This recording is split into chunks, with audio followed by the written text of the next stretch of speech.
Chapter. I have about a 45 to an hour minute presentation, so I might go a little bit quicker because I know you're all going to be going back to work. I welcome questions as we go along, but if I see that your question might be handled better as we move along, I'll let you know. So just to start, I am the owner and founder of Best Choice. A little bit about myself. I worked at Lexington Christian Academy, and that was my job back into the workforce after being in HR, actually. A lot of what I do is a compilation of life experiences that I've had, and when I started in college advising at Lexington Christian, where, by the way, both of my kids graduated. My sister also graduated there. So Lexington Christian is deep in my heart, and I volunteer there and did before I went to work there. So I was assistant director there, and I think that gives me a real edge working with kids because I saw day to day what the kids had to go through, even over parents, because I was a parent too. I started when my son was a senior there, which was a difficulty, by the way.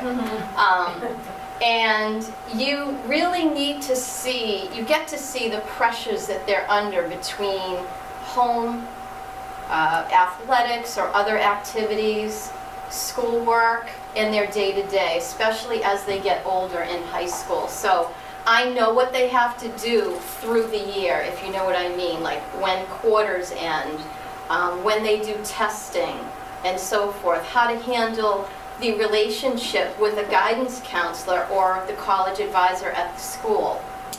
So I think I provide that extra piece. The other piece that I provide is most of the kids are on a software program called Naviance that they have in school, and they use that program for college advising.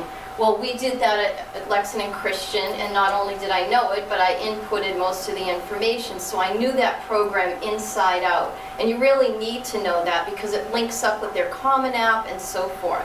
I won't get that deep into that piece, but it's also technology. We all talk about technology. There is a piece of that in college advising. There are many pieces, actually. So I educated myself while I was at Lexington Christian, make sure that I knew what college advising was all about and all the aspects of it, and there are many of them, so we're going to talk about those today. I've been on my own for 2 years now. So factors affecting the college process, there are many of them, and this presentation is more general. I knew I wasn't speaking to all parents that are going to be having kids go into college, so I'm happy to answer questions at the end if they're specific. But there are many factors. Cost of attendance, the skyrocketing cost of attendance. As you can see, the chart going straight up, and it's continuing. It's rising at a cost every year. Colleges are 4% every year, not to mention books and all of the other costs that are associated with that. Student debt, trillions of dollars, as you see, going up, and we know that from the last political campaign that we had. There was a lot of talk about that. What's happening with it? Nothing right now. It's still going up. There's still, I can't even tell you the student debt that's out there right now. So it's something that you need to think about when you're at the front end of college advising. Yes, she may want to go to that beautiful school, pricey school. Is she going to get money, and what is she going to walk away with at the end of that? That needs to be on the front end of the conversation. Competition, we'll talk a little bit more about all of these things. Testing, stress, we talked a little bit about that. And financial aid. Let's get into each one of these. The Bureau of Labor and Statistics, the cost of attendance is varying from $11,000 to $68,000. Most of those schools are on the upper end of, we're teetering over to 70 now.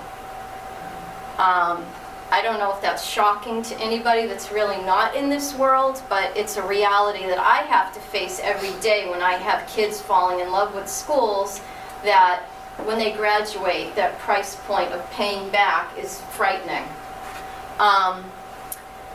The Consumer Price Index for college tuition and fees are up 63%. I just heard on the radio the other night that books have gone up 90% in the last 5 years. Books. So kids have to figure out where to purchase those at the best price. So it's a matter of shopping around, or maybe not even purchasing the book. Over that period, again, textbooks, 88%. Actually, I got a higher figure when I was listening to the radio. And room and board. So I have a lot of kids thinking, wow, should I save $20,000 and live at home for a year or two?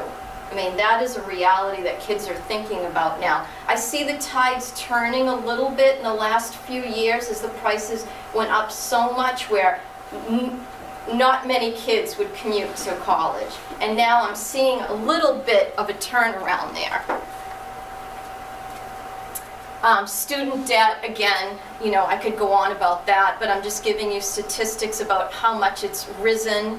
And guess who has most of the loans?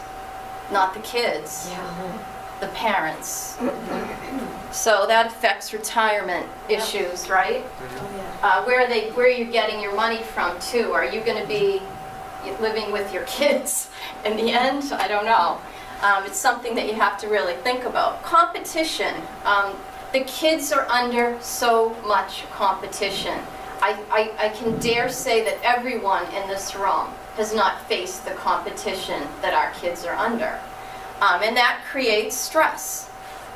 There's a growing population, just numbers. Common application is on the computer. If I was a student right now and I wanted to send my Common App to 25 schools, it would cost me, but it's just, boop, you press the button and there it goes. And that, by the way, creates all the problems with colleges able to deal with influx of applications and competition.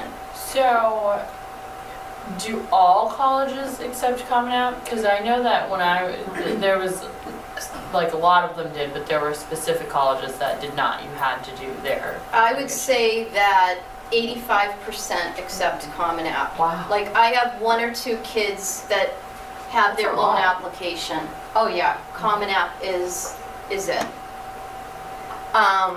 College degrees are more necessary, we all know that. Colleges are more selective because they're getting more applications from all around the world.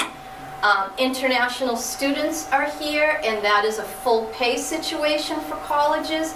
And by the way, private schools, so that's why you see they need the money. They're going to get a full pay person that way, and they know that. Public colleges are seen as a great deal.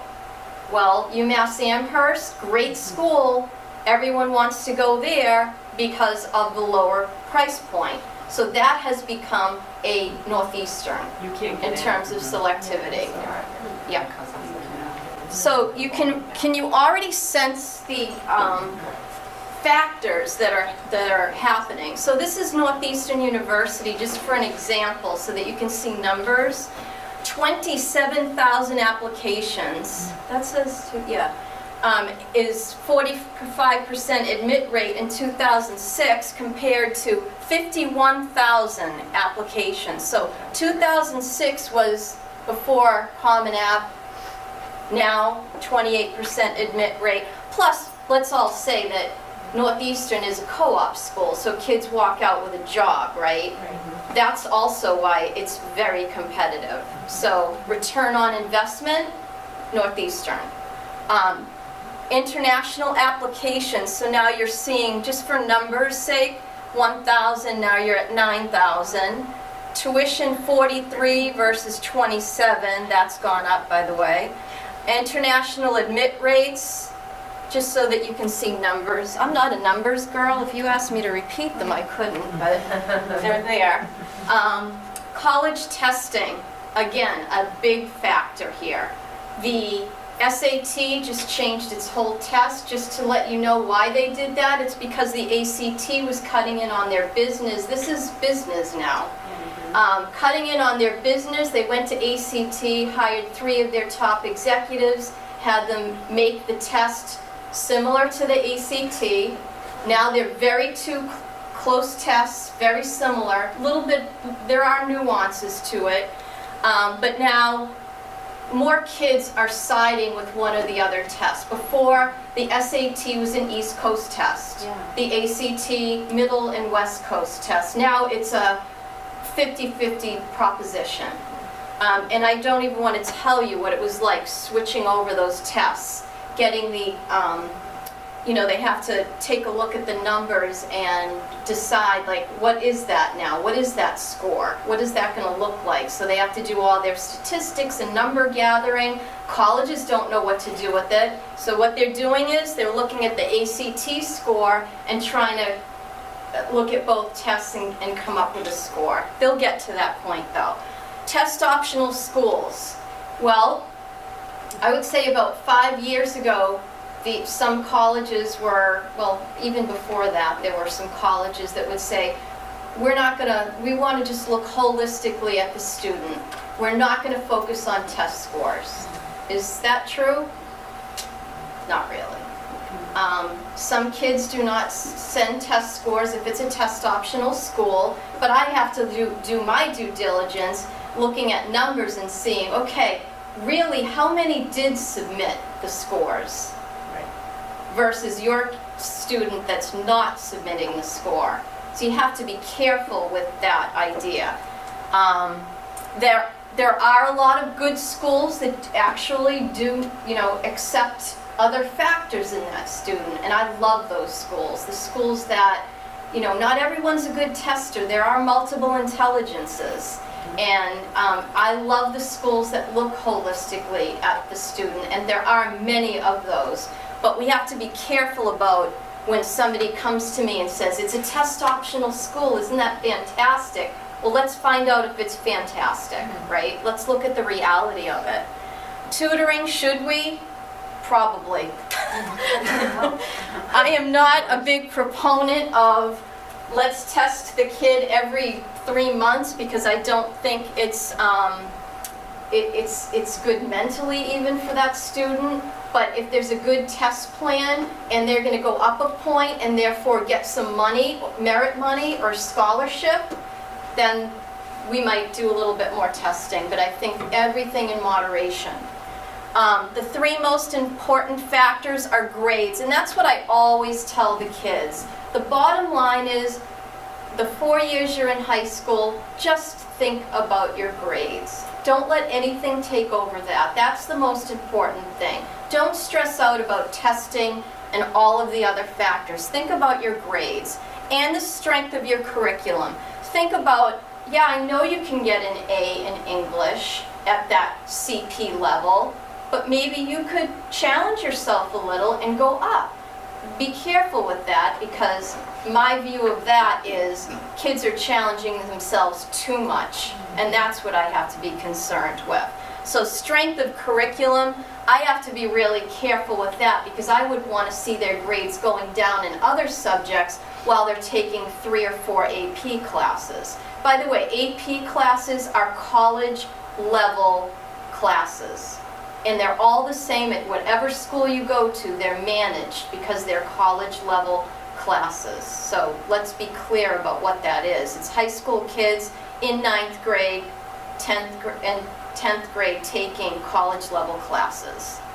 Test scores are also still one of the top 3, even though there are many, many test optional schools. How about extracurricular activities? Well, those are the college's top 3. Now, you have many colleges that might take out the last one and put in the extracurricular. But overall, that's the average look. But like I said, I love the schools that look at the big picture, right? What about volunteering within the community? Yeah, that would be in the extracurricular, yes. And by the way, kids have to have all of that, right? So I do look at that whole picture, definitely. Stress, teenagers are responding to such demands, like I just mentioned. Pressure from parents. I'm in a world where if there are going to be issues, they're going to come out during the college advising process, let's put it that way. Issues with dynamics in the family, dynamics with finances, dynamics with disabilities that we didn't know we really had and we didn't address. I mean, I could go on. If it's going to happen, it would be at this point in time. So, parental stress. Someone's watching you, is what I say to parents. Like, don't freak out about this whole process. It's like when they were little, like they're watching you still. Yeah. Don't freak out and get all uptight over it because they're uptight for themselves. They don't need that. So just be careful of that. I hated to put this in when my older boys were looking at this. I said, wow, that's like, I said, you have to put that in. It's the third leading cause of death in this age group, and I have seen it. When I was at LCA, and this is a small private college that, school that is, many teachers are there to support and help, versus maybe a public school where you might get lost in the shuffle. Even with the amount of attention these kids got, I would have kids crying in my office. So I know, like I said, what the kids deal with. I would have athletes sitting in a chair in my office saying, I have to do this after school AAU soccer program. My father won't let me stop doing it, but yet I can't keep up with my AP classes. So we would have a talk about, we have to talk about time management. Of course, if it got that serious, I would also have the parent come in. But they have trouble keeping up, and you have to be aware of that. Hire a consultant, because we teach time management. I look for those signals, and the first thing I do when anybody sits down with me is I said, where are you on the stress scale, 1 to 10? And they'll just say, I am at an 8. All right, let's talk about it. That's how I start conversations with my kids. You know, not sophomores, but when we start getting into end of junior year, going into the real, let's do this process, I sit them down and I say, where are you at? And we talk about that. Oh, can I just say something? Yes. It's not too early to hire somebody early in the high school years and just develop that relationship, and you just help the students figure out kind of what courses, what activities. You're right. Because if you wait until junior year, sometimes it's so stressful. Yes, and I'm glad you mentioned that, because most of my clients, in fact, are they all? Except for one, and I have a transfer. All of them, except for the 2 I'm talking about, started sophomore year. And I don't meet a lot sophomore year. At the most, it's 3 or 4 meetings. But like you said, we get to know each other. I talk about what their class selection, and I'll get into that in a second, but yes, absolutely. Financial aid, another huge aspect. Now, do I help them figure out their finances? I don't do that. But I'm educated enough to know what forms they have to fill out, that we have to start talking about this from the very beginning, day 1, okay? I have to tell them, you need to have a family conversation about finances. You'd be amazed at how many families don't want to talk about that with their kids. Right. Decide now, right? Yeah. Yeah. Decide now, meaning freshman, sophomore, you need to tell them what you can afford and what you can't. And if you're going to give them a piece of the pie, and I recommend, I don't care how rich you are, piece of the pie is important, even if it's just one of the student loans that they get, that's a low interest loan that they can take after. Owning something is different, right? Yeah. $70,000 a year, we're talking. And even to your point, the whole financial literacy thing, these kids today, a lot of them just have no concept of the value No. of money. So, No. we're having conversations with the children of our clients early, at 15, 16, early on, so they're understanding what is debt. How much money do I need to make to actually pay that back? Exactly. How many hours, basic, like how many hours do I need to work to make that much money to pay that bill? General, what's credit, how Well, I does just it had a conversation with a 17 or 18-year-old the other day. This is 2 weeks ago. He did not know how to write a check. Right. Right, the Right. kids Never don't. written a check. A lot of Right, kids don't have jobs now because, in the They're too old days, busy. kids would have jobs that, the woman who owns, Crouching Yankee, we can't find students to work for her because they're so busy with their extracurriculars, their homework, that they don't have a job, so they don't learn the value. The parents give them an allowance. And Exactly. the other thing, as a therapist, money is a very taboo topic. It is. People It will is. talk about sex, Drugs, drugs, everything, yeah. but money is kind Exactly. of the last taboo. Yeah. So, but I need to talk about that when they walk in the door with me. And that is the first conversation, because what will end up happening, because I've seen it happen when I was at the school, is they fall in love with the school 3 years later. And then here's that hard conversation. And you might actually lose that interest of going to college with the student. I mean, it can get that bad. So we do it right up front. Colleges have their institutional methodology, and that changes every single year. They hire statisticians. They're figuring out all kinds of things with their numbers. So you have to stay up and you have to examine all of the costs when you go to these talks. So when my students go to a college visit and sit down to listen to the admissions people, they bring a worksheet that we've developed, and they ask specific to their needs the questions they need to ask. And one of them is, tell me about financial aid. What scholarships are you going to have this year? No one's asking questions like that in an informational group. The other questions are all relative to their experience. What do they need to ask? The financial aid process changes every year. Now we have, they can actually file their forms, their FAFSA, October 1. That's great, because they'll get a real letter from the college when they get accepted saying, you're accepted and this is what we'll pay. Whereas before, you're accepted, cross your fingers, you're gonna get money and we'll send that letter out later. So you couldn't compare right away. So that's a nice change. Back 30 years ago, I testified in front of the Congressional Committee, the Post-Secondary Education Committee, on the reauthorization of the Higher Education Act, and it included the Title IV funds. At that time, Title IX was sort of coming into play, and you're absolutely right. And it's amazing how things change every year.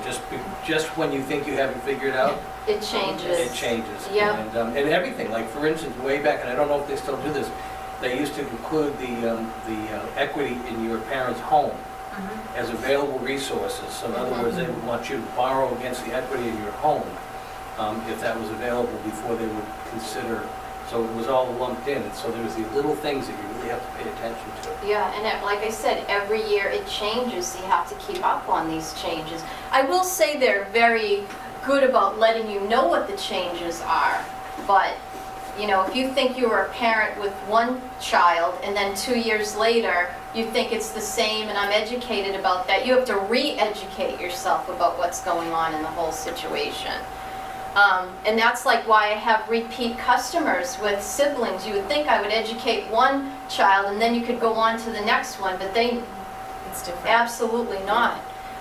Loans, rule of thumb, and that I think that you were referring to this, Yeah. right? So payments shouldn't exceed 43% of your growth. That's a general rule, right? That's a lot. It's a lot, it's high. Yeah, It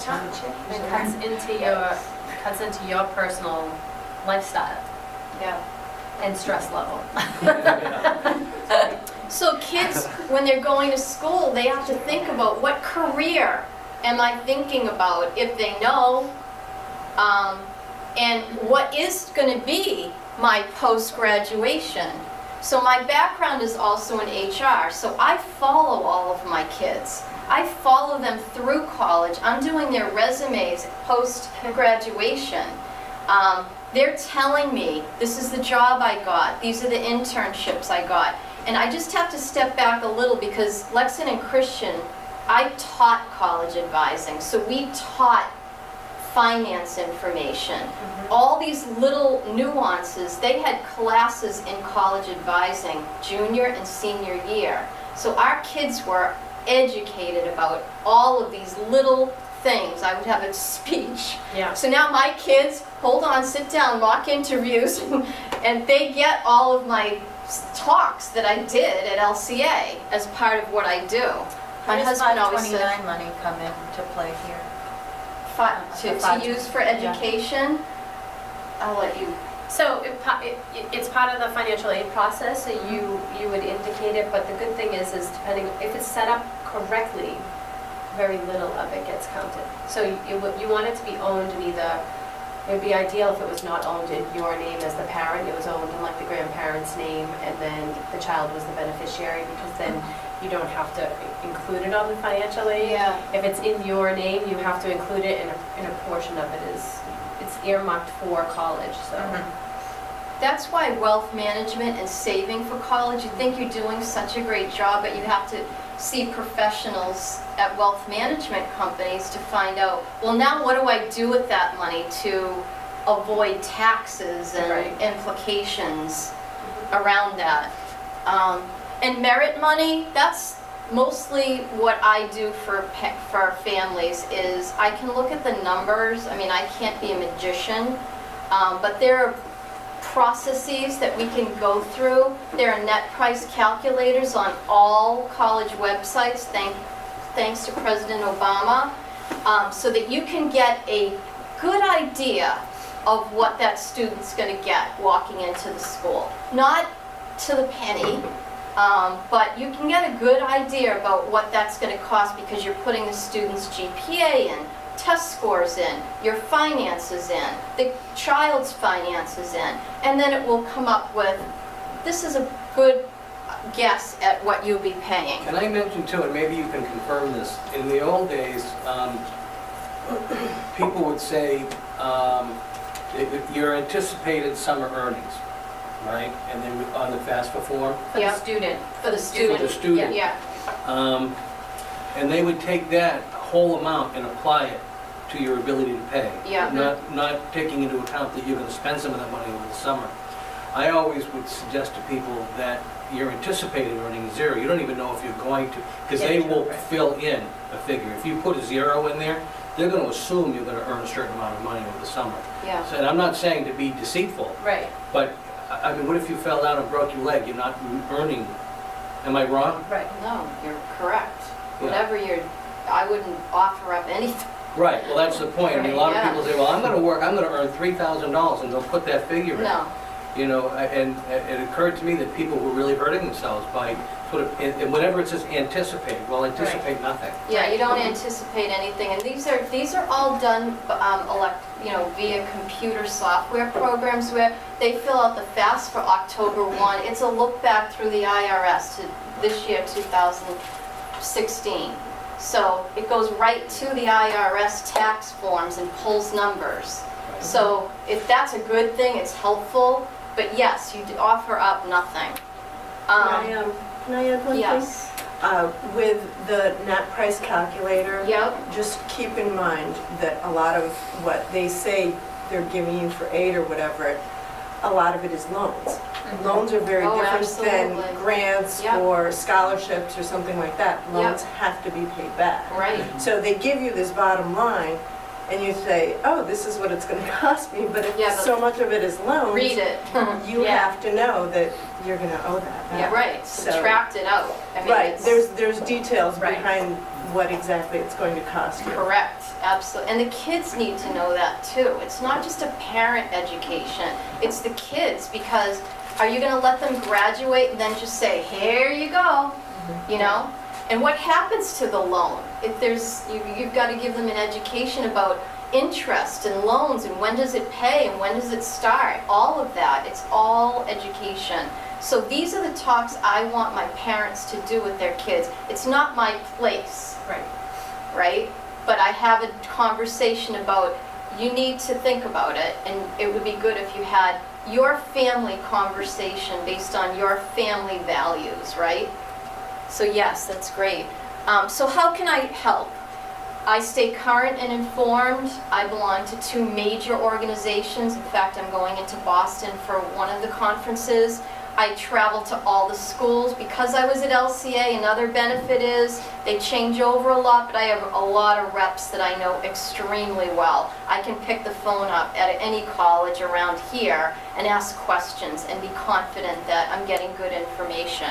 So I travel. I try to do like 50 colleges every year. That's, now that I'm working on my own, that's gone down a little bit, but I travel as much as I can. I follow my kids, like I said, to find out what's going on in college. What are the new classes you're taking? What's happening on the campus? What's career services all about? I'm a huge, because I have that HR background, I lecture my kids. If you don't go into that career service office, get to know them, and get a job on campus, you didn't go to me. Yeah. Can you talk a little bit about how you help some folks and some kids figure out what's the best college fit for them? Yes, I will. Can I? Yep, in a second, I'm going to get to that. Yep. So, making students aware of their talents, which is touching on what Christine is asking, their passion and their abilities, so they can find their differentiator, right? That's what I try to find in kids, and you think that that's an easy thing to do. Sometimes they don't know what their differentiator is, and when they find it, they are in a new world. Everybody wants to find their passions, and I'm not saying they have to know their career. Find their personality and what they like to do, what makes them happy, right?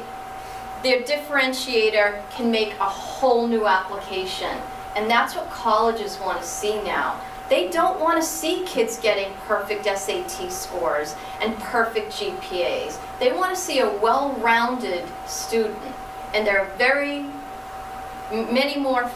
many fewer well-rounded students than students that are studying for the SAT and the ACT.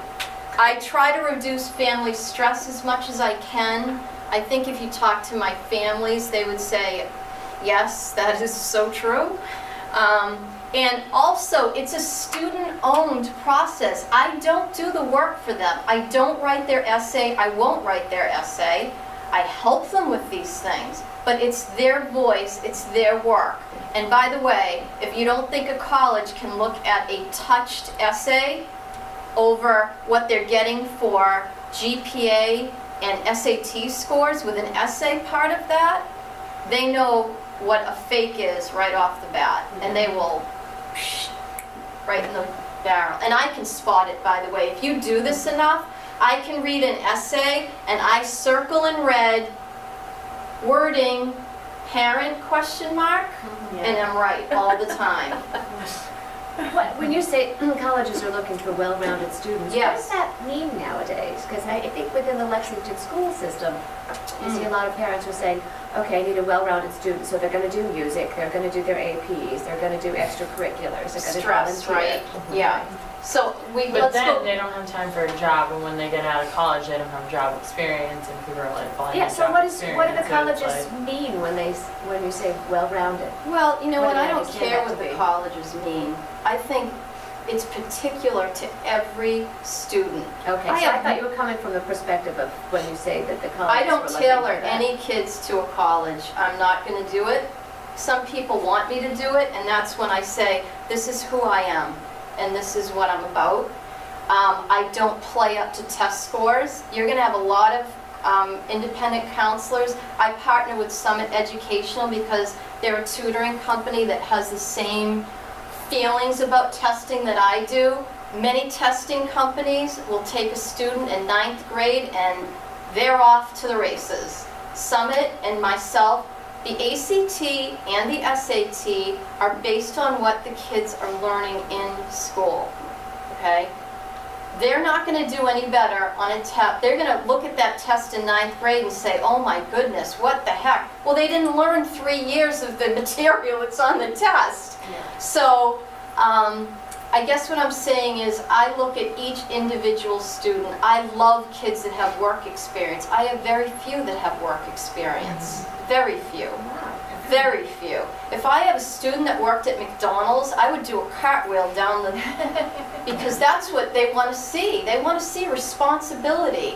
We don't have kids doing those jobs anymore. So if I have a kid, I have kids that start their own businesses and invent software programs. I mean, it's major. Look, I'm going to talk more about that. I just have to, I'm a talker. Like I got to keep going here. So specifically the steps I take, me personally, so the testing plan, that is the first thing that hits kids because sophomore year they do the practice PSAT. And so that's what the kids are most nervous about. If you ask kids that age, they look at the older kids and they say, oh, I don't want to do that. That makes me so nervous because they usually take it in school. And it's a long test. And they watch the older kids. They watch their buddies, right? If they have a buddy program, they're watching those kids get nervous. So the first thing we do is we talk about testing. Where's that student at? What did they get on their practice SAT? What should we do? How do we line it up? And that makes the student will walk out and say, oh, I just feel better that I know what I'm doing. I know what my plan is. We talk about whether they should tutor or not, and usually they should, but I don't do it until later on in their junior year. So the best time to start tutoring is junior year. Don't bother paying if students aren't motivated to do the homework. It's not osmosis. You know, if you think hiring a tutor and the student thinks that, oh, he was here for an hour and a half, so that's good. No, it's the work beyond it. It's just like going to school. You need to do the homework to raise that score. You have to be committed. It's a lot of work and a lot of time. And if the student is not committed, I will have difficult talks about that, and I will spot it so that you don't waste your money. And I'll say, you need to have a conversation. Maybe we should just stick with this test score because right now, this is just adding more stress to the whole situation, and they're not doing their work. So we need to have a sit down on that. Be realistic about the increase in score. You don't even want to know what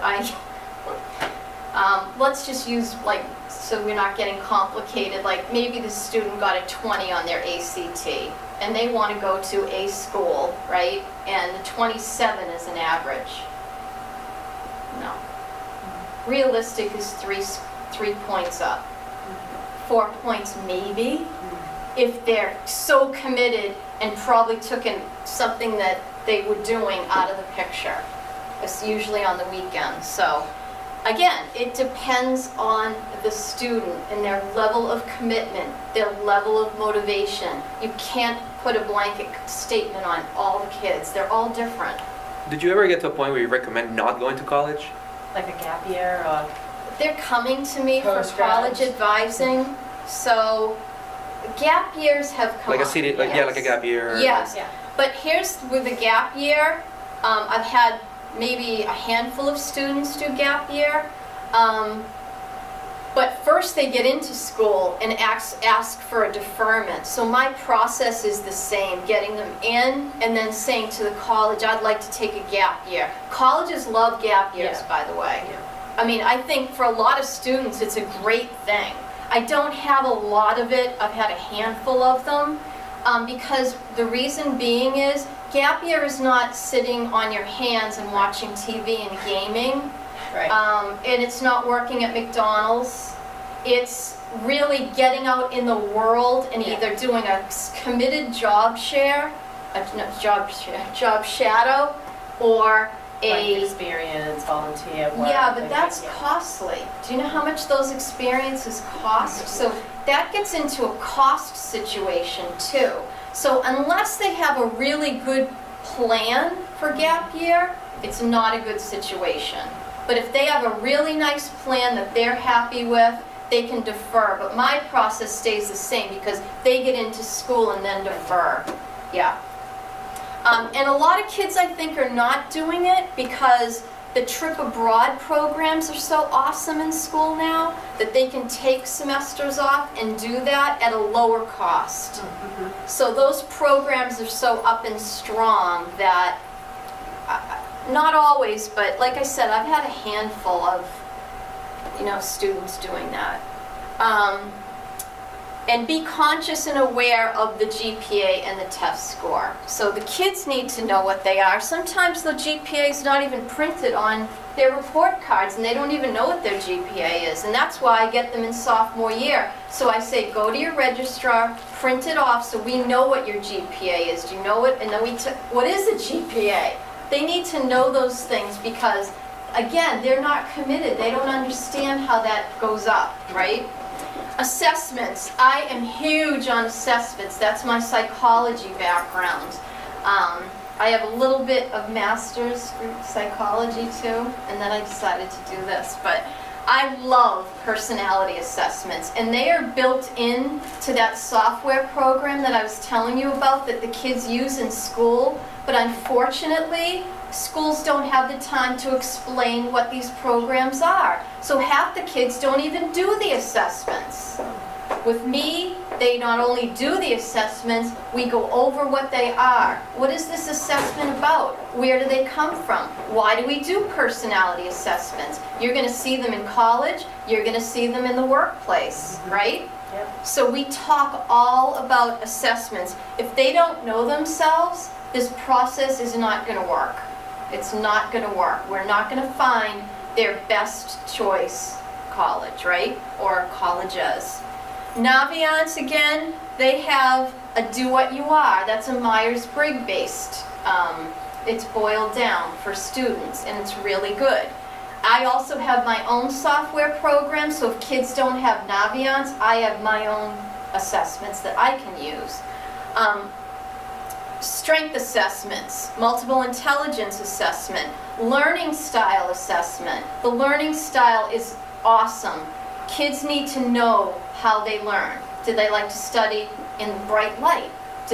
Are they an auditory learner? Can they sit in the lecture hall with 300 students listening to a professor that can't speak English 100%? Like, how are they going to learn with that? Can they teach themselves? Great, then they'll be okay like that. So these are all facets of picking out a good school for them.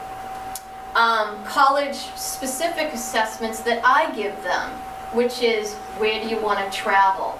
Really, California? All the kids say, I want to go to California. That happens sophomore year. I want to go to California. Yeah, me too. I'm going to come with you.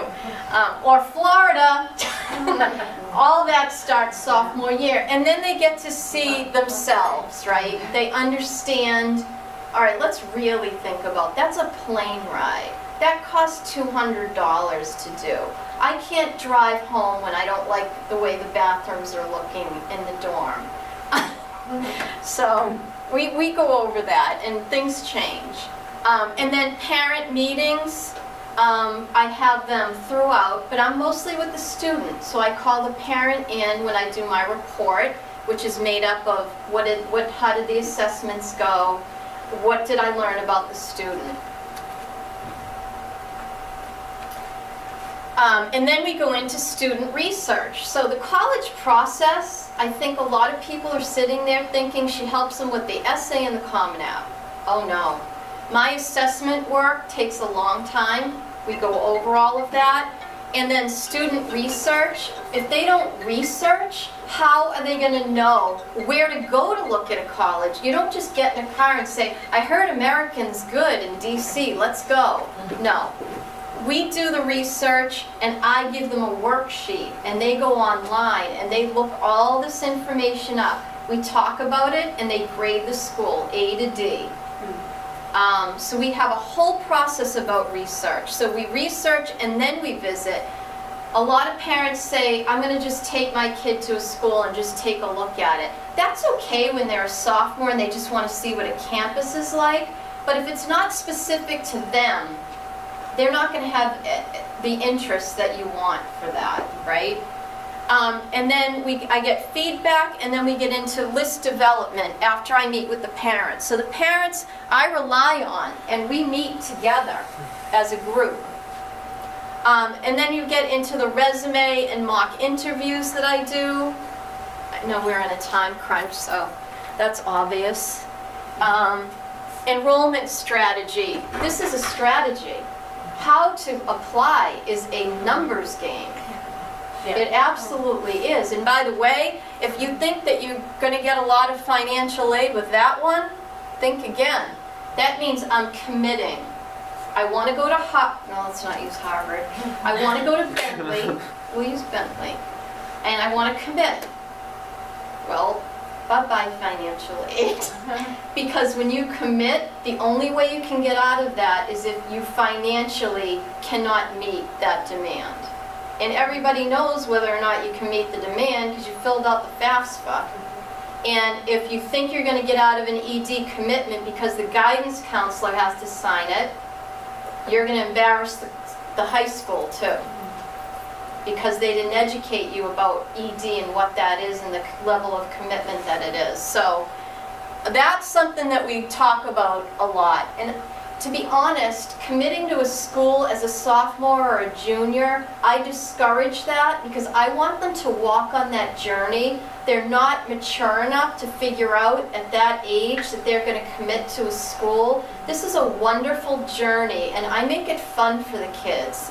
And I want the families to go on a campus and enjoy doing it, right? Kick the tires of the $75,000, $68,000 car. Like, don't just send applications out. That's not what you do. It's a waste of money. So this is a strategy, and every year, every school changes this strategy because of their institutional methodology, right? We could get into that. The numbers are just, that's a whole hour talk. So what I do for families is I create a plan. I teach the students organizational skills, time management skills. I guide them. Thank you. Thank you. We stay on track.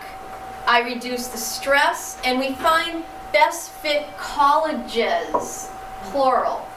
Okay? I'm not into, we'll talk about like your chances, and they'll be varied, but all of those, I want to have schools you'll go to. Who says, guess what? I'm going to my safety. Awesome. No, I want your list to be, I love all these schools. You might have levels of how you like them, but I want you to like all of them, not just have, I threw that in there just in case. No. Can I know we're running out of Yeah. time, but can I ask you on Yes. that? It's quite an investment just to be able, what is the average cost of applying to one school? $75 for the application. So if you apply to multiple schools, then the cost of visiting schools and the cost of, this is kind of where you come in, right? It adds up. This is part of the planning The process. planning, right. Because the whole cost of approaching the college application process is almost an industry in itself. Yep. Right. In terms of my kids, 8 is usually the maximum. However, I have to say that if you get into a specific major, I might have to cast a wider net, like nursing. That could be 10 schools. It depends on the major sometimes. Normally, 6 to 8 is what the kids apply to with me. But I know, because I worked in a school, I had kids, and we would cap that too, because that's work from the school that we have to do too. Remember that, right? Paperwork and teachers' evaluations and all of that, right? We would cap it at 15. And there were kids that wanted to do more than that. That is not good. Certain majors though, like nursing is very competitive. So these are my service offerings. The complete choice is junior, senior year, And then sophomore year can be a compilation of one meeting. I would do that on an hourly rate. But I have students that, and parents, in sophomore year to reduce stress because parents start talking and they're as stressed out as the kids. Right now, I have a parent paying to meet with me in sophomore year, just to talk to me, to reduce her, I'm not kidding. And she is lovely, and she's able to she's not from this area. And so the competition in this particular area is different from what she was used to. And so it's helping her get a grip, basically, on what, and I think it's really helping because she's not going to stress her student out, right? So that is what I offer. I have business cards there. Thank you for letting me talk. Thank you, Christine. And Thank you thank so you very much. much.